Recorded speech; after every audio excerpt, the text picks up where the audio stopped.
Okay, we are now starting part 3 in Unit 2, and this is actually the last part of this unit. We have solved equations, we've worked with ratios, proportions, and percents, and now we're going to start talking about solving inequalities, and then eventually we will get to the absolute value equations. So, with solving inequalities, the first learning target that you have is inequalities in their graphs. Just being able to write inequalities or identify inequalities and being able to graph those. So starting off very simple. So let's look at the definition of an inequality. And this is all stuff should be a review to you because you've worked with inequalities in the past. An inequality is a mathematical sentence and it uses inequality symbols to compare two expressions. So we're going to have an expression on the left and right hand side of an inequality symbol comparing those two numbers. So let's look at just a few examples of some inequalities, and these are the ones that you've used before. We have less than, so our less than symbol there. We have greater than, so there's your greater than symbol, and you've probably used these several times whenever you've dealt with comparing two numbers, and you all have used the Pac-Man mouth eats the larger number and that sort of thing, or the alligator, so you've used these before. We've also got less than or equal to and greater than or equal to, and those are just ones that will compare a number. For example, this number could be less than this one, or it could in fact be exactly the same as the other number. So these are the 4 inequality symbols that we're going to be using throughout the next few videos. So let's make sure you keep your expressions and your inequality symbols straight, and let's take those and apply them to this problem. We need to be able to write inequalities based on verbal expressions. So we've done this with equations, it's been a while, but we're going to take the same basic principle that we have with equations and apply that to our inequalities. So one good practice with this is to actually read this statement and determine where in this statement is my inequality symbol. When we were dealing with equations, we looked for the word is because that typically told us where the equation is. With inequalities, because we have different types of inequality symbols, we have to identify where those different expressions, less than, more than, greater than or equal to, those sorts of things, where they actually are in the statement. So if you read through this, all real numbers x less than or equal to -7. Well, when I read that, there's only one spot that actually clues me in on an inequality symbol, and that's less than or equal to. So what I'm going to do is I'm going to underline less than or equal to because that tells me my inequality symbol. That expression there tells me my inequality symbol, and based on the definition, that means this inequality symbol, I'm going to compare something on the left and right side of this symbol. So let's identify what those pieces are on the left and right side. On the left side, I have all real numbers x. And on the right hand side, I just have a -7. So I'm going to compare all real numbers x to -7. Well, let's figure out what this actually means. All real numbers x. All real numbers means every number that you can think of we are going to use, and since we don't have one specific number, we're going to use x to represent all of those numbers. So this defines what variable for you to use. So all real numbers x less than or equal to. So I'm going to use my less than or equal to symbol, and then I'm comparing that x to -7. So this represents x less than or equal to -7 is the inequality for this verbal expression. So let's look at question B, because it is a little bit different than question A. In B, let's read through here from left to right. 6 less than a number k is greater than 13. Well, the first thing that my mind sees here is that I've got a less than and a greater than. And so a lot of times I will have people trying to create a statement here or an inequality with two different inequality symbols.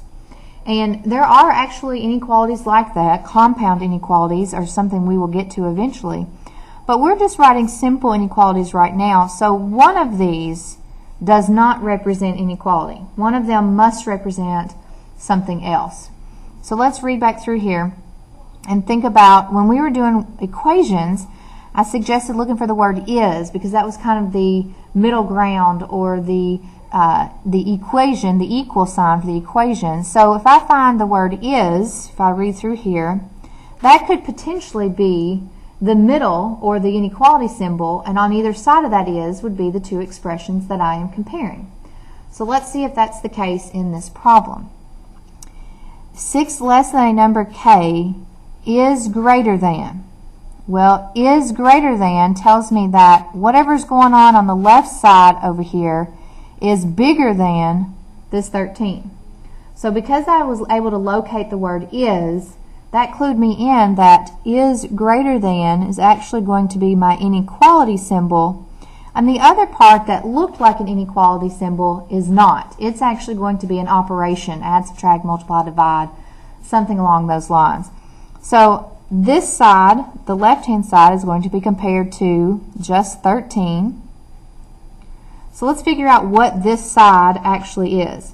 6 less than a number k. Well, I know I'm using the variable k, but I'm actually having to do something to k. Up here it just told me all real numbers x, so every number that we can think of is x.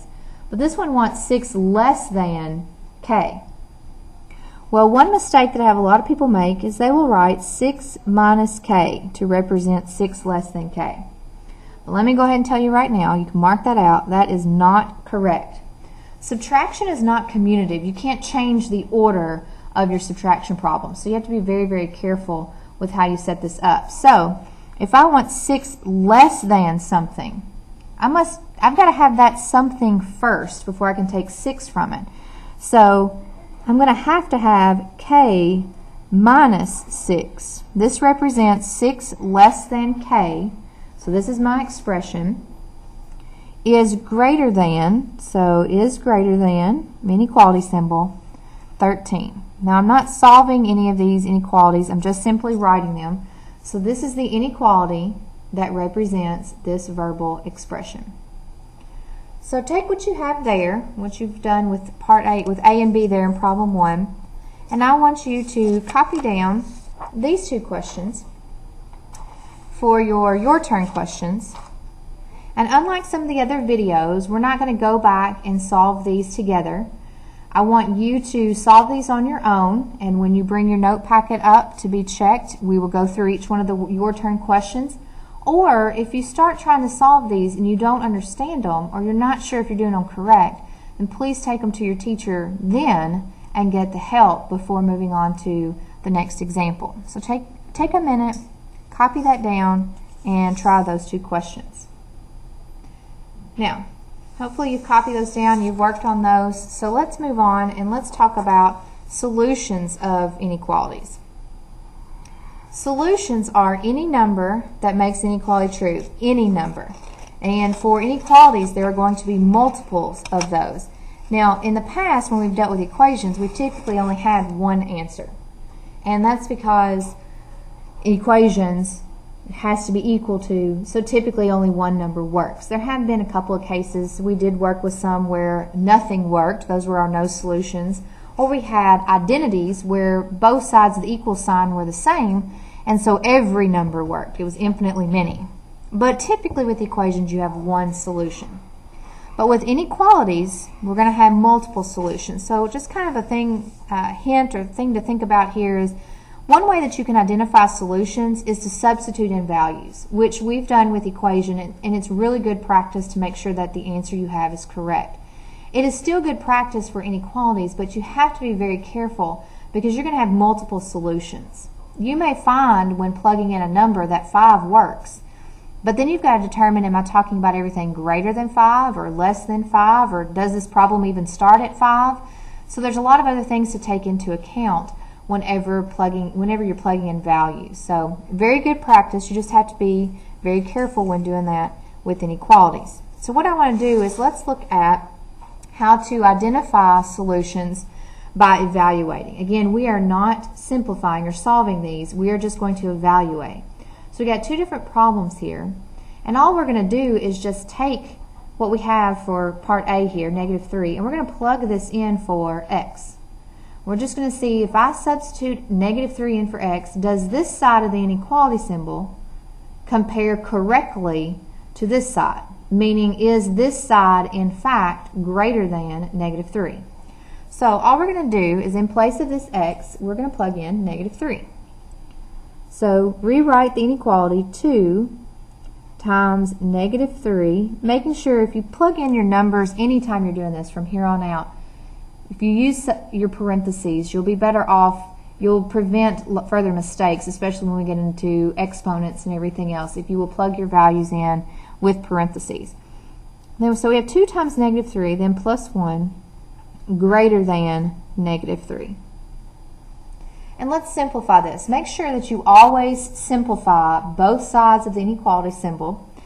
This side is just simply negative 3, so there's nothing we need to do there, but this side we do need to make sure we follow order of operations. So 2 times negative 3, 2 times negative 3 is negative 6 plus 1, which is greater than negative 3. Well, we're still not finished. We haven't completely simplified that, so let's go ahead and do that further.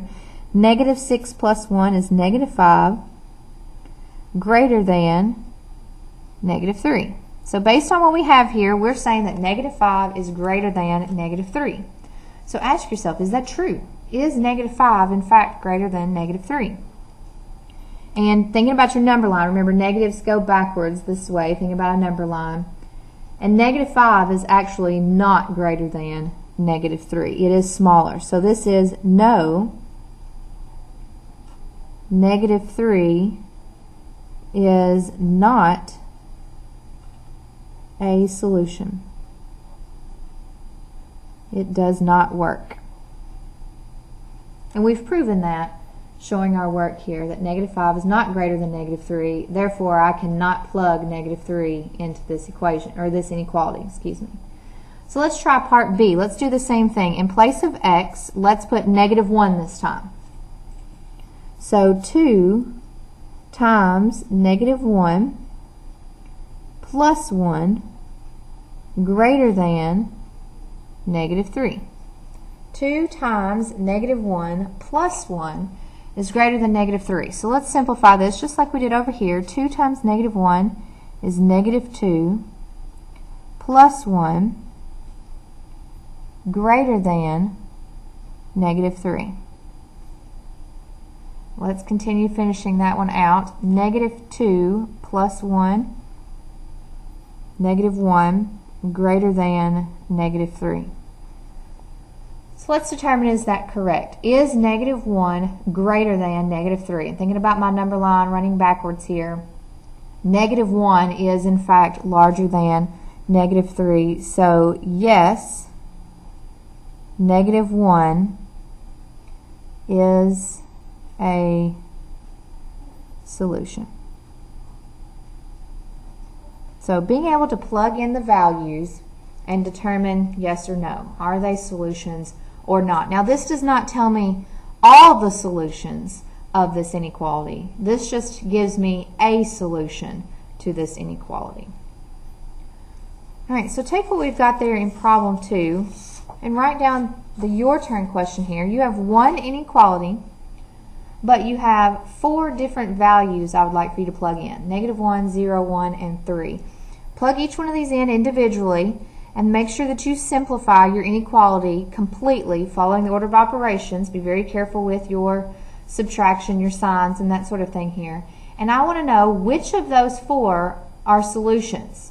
Do all 4 of them work? Does only one of them work? So I want to know, of these 4, which ones are solutions? And be sure to answer that on your note page. So hopefully you've jotted that down, you've taken some time, and you've tried to solve that problem. We're going to go ahead and move on, and we're going to look at graphs of inequalities. We've talked about how to write inequalities, we've talked about how to evaluate inequalities, but now we need to look at what are their graphs, what do they look like. So we are going to kind of prep you here. I'm going to prep you a little bit on what graphs should look like, and you may or may not remember doing some of these, but when you have symbols like greater than or less than. If we talk about a number that is greater than 5, then we're talking about 6 and 7 and 8, and even 5.5 is greater than 5. So all the numbers larger than 5. But think to yourself, can I use 5? If I want a number bigger than 5, is 5 bigger than itself? And no, it's not. So when you have these types of symbols, greater than or less than, whenever you are using or graphing these, you have to keep in mind, I've got to start at 5, but I can't actually include 5 because 5.1 and 5.2 and 5.00009 is still greater than 5. So I've got to show that I've started that number, but I don't include it. So this is a case where you're going to have an open dot. I'll just put a little open dot there. On your graph, whenever you're plotting points, you would put an open dot at 5, for this example we're talking about here, and then you would shade greater than if you're talking about greater than, or you would shade less than if you're talking about less than. But you use an open dot, an open circle, because we're not including that number. That's just where we have to start. So the same basic process works for greater than or equal to or less than or equal to. That's the number we have to start at. So again, let's talk about 5. Greater than or equal to 5. I have to start at 5 because greater than would be 5.1, 5.0009, 5.5. But this also tells me that it could be exactly 5. That's what the equals there, the sign there is for. So this is where you're going to use a closed dot. And basically you just fill in your circle there. And so that tells you on the graph that we start here, but we also include that number as well in our solutions. So whenever you're graphing these are the two different types of symbols you will use depending on what type of inequality symbol you have in your problem. So let's take this and let's try to graph a couple of simple inequalities here. So for example 3, let's just start with the first one. So let's cover this one up. What is the graph of 2 greater than or equal to a? We'll call this example or problem 3, question A. What is the graph of 2 greater than or equal to a? Now, I'm really glad that I have this question like this because I have a lot of people who have been taught by teachers to just whichever way the arrow is pointing, if you think of that as an arrow, that's the way you shade. And in a lot of cases that will work, but there's one stipulation. Your variable must be on the left-hand side of your inequality symbol in order to follow the arrow. Okay, and I know that some of you all have been taught that and some maybe not. My suggestion is to always just use a little common sense on your number line and determine, well, which numbers is 2 greater than, and that will kind of help you determine. Now, if you do like to see this written the other way, your symmetric property tells you that you can rewrite this problem. Just write it backwards. You just flip the entire thing around. Now, symmetric property with inequalities, you have to be careful. We do have to make sure that our inequality symbols follow correctly. And what I mean by that is I'm not actually flipping that inequality symbol. I still have the smaller end facing the A, and I still have the larger end facing the 2. So I did have to flip the entire thing around. So if you're going to rewrite it with the variable on the left-hand side, be very careful with your inequality symbol. It does appear to change. The values are not changing, the graph is not changing, it just, you are writing this backwards. So either way, we're going to get the same graph here. So my suggestion, just to make this pretty simple, is to give yourself a number line, and let's think about what value do they want us to start with. Well, they want us to start with 2. That's the number they've given us. So rather than set up this really long number line, just give yourself the value 2 right there in the middle, and let's put some other numbers on our number line on either side of 2. So getting larger than 2, this would be 3, this would be 4. Getting smaller than 2, this would be 1, this would be 0. And you could add other numbers if you want to, but As long as you have a pretty good idea of where you're starting and where you're going, you won't have to have too many numbers on your number line. Now, they want us to have 2 to be bigger than or equal to. Same thing here. If I read this backwards, 2 bigger than or equal to. Okay? Or if you read it, A less than or equal to 2. Either way, when you look at this, it talks about equal to. So if I try to plug 2 in for A, is 2 less than or equal to itself? And it is. 2 is equal to itself. So since we are including the 2, this is where we're talking about you have to use a closed dot because we are including the 2. Now we have to determine, do I need to go to the right or do I need to go to the left? Well, I want A less than 2. A less than 2. I've taken care of the equals to part. That kind of helped me come up with the closed dot. But I want A to be less than 2. Or, if you read it this way, I want 2 to be greater than A. Well, which one of those is going to work? Now, one thing you could do is try them. I'm going to plug into this one. 1 less than or equal to 2 or 3 less than or equal to 2. I just picked a number on either side of 2. Which one works? Is 1 less than 2 or is 3 less than 2? Well, 1 is less than 2. This one is definitely not correct.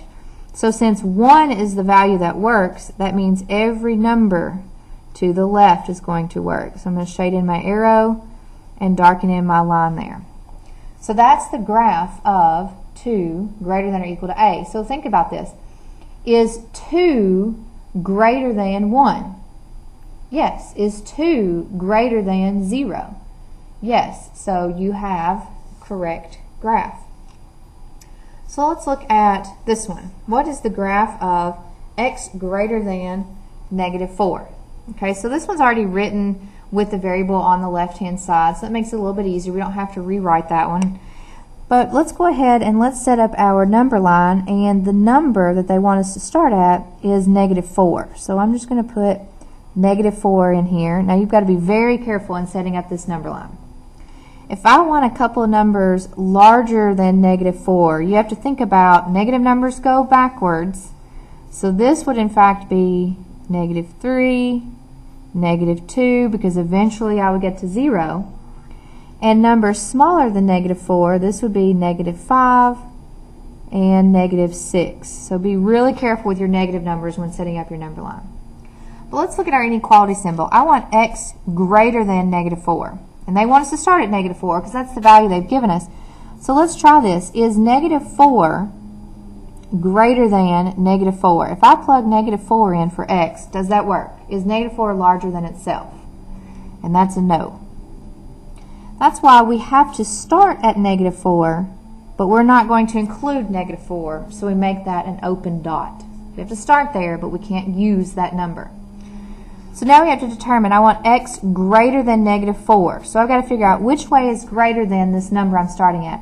Should I go to the left? Do these numbers represent greater than -4? Or do I go to the right? Do these numbers represent greater than -4? And if the negatives confuse you, if you keep going in this direction, you're going to wind up at 0, 1, 2, 3, 4, 5, 6, 7, 8. And those numbers are all larger than -4. So for this graph, we will shade to the right.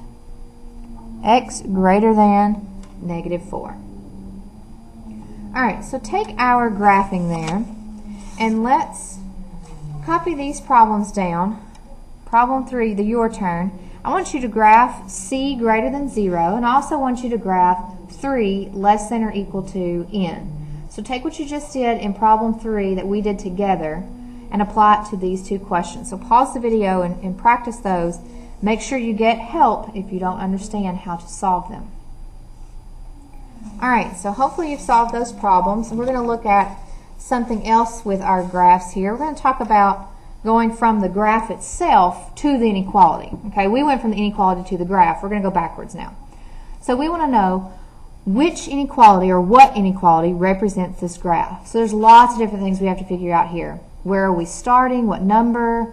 What inequality symbol? Are we including the number we're starting at? Are we going greater than? Are we going less than? So lots of things to determine here. So my suggestion is to just start kind of jotting things down. Where are we starting? What number are we starting with? Well, find your dot. We are starting with -1. Okay, that's where our dot is. We are starting at -1. So let's analyze the dot on -1. It's colored in. It's closed. So does that mean that -1 is included or not included? Well, we have a closed dot on -1. So that means we are including this -1. So since we are including, this closed dot tells me, nothing, I'm not talking about the arrow just yet, I'm just talking about this dot. Since it's closed, that means I'm talking about the less than or equal to or the greater than or equal to symbol. So I went from 4 symbols, greater than, less than, greater than or equal to, less than or equal to, down to just 2 symbols because of this dot. So I'm starting at -1. I know it's one of these 2 symbols, and now I've got to figure out which one it is. All right, so I'm at this dot, and I'm shaded to the right. So let's look at all these numbers. -1, 1, so that would be 0. So -1, 0, 1, 2, 3. Are all these numbers greater than -1 or less than -1? And in this case, they are all greater than. So now I know where to start. I know which symbol to use. So now I've just got to figure out how to write this inequality. What this problem doesn't tell me is how to represent all of these numbers that are shaded here. Well, we represent those with a variable, and you decide whatever variable you want, but you use that variable, the inequality symbol, and the starting point to write your inequality. So I'm going to use x, because that's typically the most common variable. So x is going to represent all of these numbers that are shaded in this direction.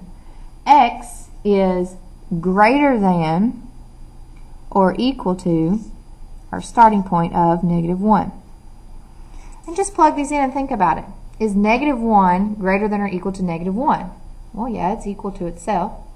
Is 1 greater than or equal to -1? It is greater than. Is 3 greater than or equal to -1?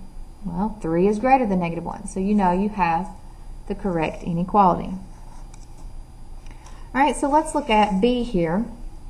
Find our starting point. Where are we starting? We are starting at 4. Let's identify our dot. Our dot is not colored in, it's not shaded. It is an open dot, which means I'm going to have less than or I'm going to have greater than. It's not equal to because we're not including that 4. So we've got to figure out which one of those does it actually include.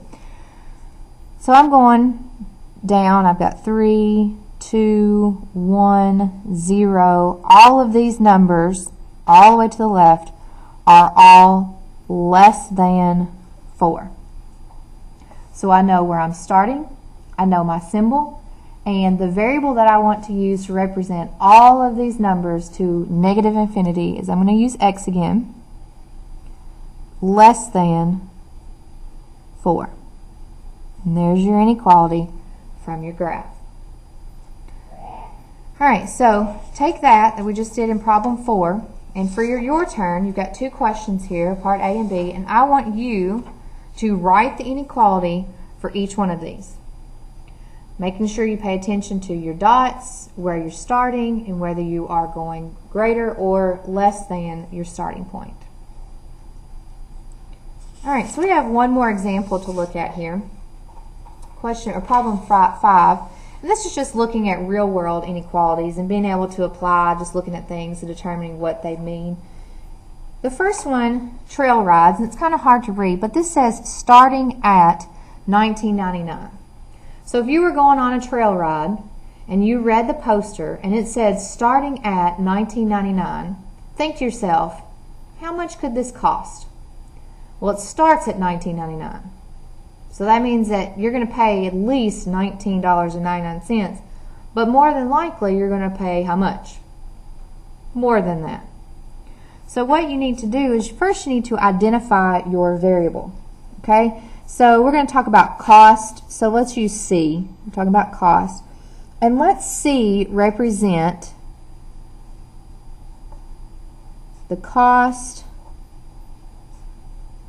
of a trail ride. Now this is really good practice, especially when you get into solving when you're having to solve word problems. If you will identify your variable first, it makes solving and setting up your inequalities and equations much easier. So C is going to represent the cost of a trail ride. And we just talked about how your trail ride is going to start at $19.99, but more than likely it could be more than that. You could pay exactly $19.99. That's just where it says it's starting at, but it could be more than that. So if you're starting at $19.99 but could be more than that, think about what is more than and equal to or greater than and equal to. The cost of this trail ride is greater than or equal to $19.99. You could wind up only paying $19.99, but you also have that chance of paying more than $19.99. All right, let's look at part B, 8 miles per hour. 8 miles per hour. Now, lots of a speed. So if we saw 8 miles per hour, probably would be going 8 miles per hour. But when you see this right here, what does this tell you? You are not allowed to go more than 8. Okay? So let's think about what our variable is. Let's do S, and that's going to represent the speed.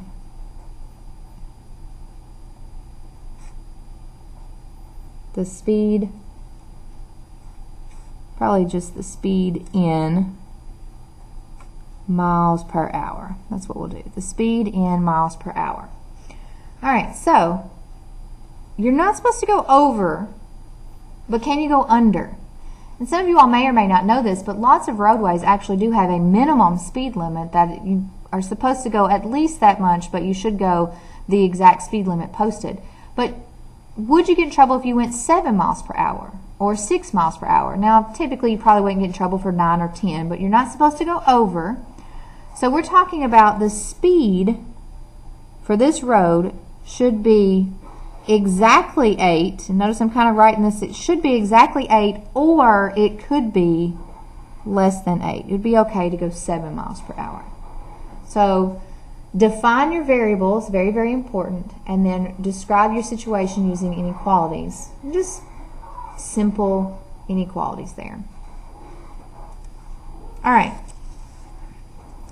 Last part is your turn question here. I want you to think about, in part B, what you just did. That's the ones with our 2 different problems there. But in part B, can the speed be all real numbers less than or equal to 8? So think about what that means.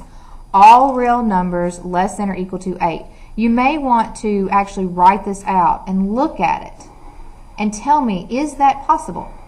And then explain it. Okay? So make sure, if you need to write that out, which if you look back at part B, we have written that. Can it be all real numbers less than or equal to 8? And explain to me why or why not. So make sure you answer that your turn question for problem 5. Now, once you've answered that question, go ahead and move on to your summary questions. Here are your 2 summary questions. First thing I want you to do is I want you to write an inequality that represents this graph. And then I want you to tell me, how do you decide whether a number is a solution of an inequality or not? What is a good practice, or what should you do to determine if it is a solution? So make sure you answer your summary questions, you have all of your turn questions solved, and make sure that you ask for help on any of the inequalities or graphs that you do not understand.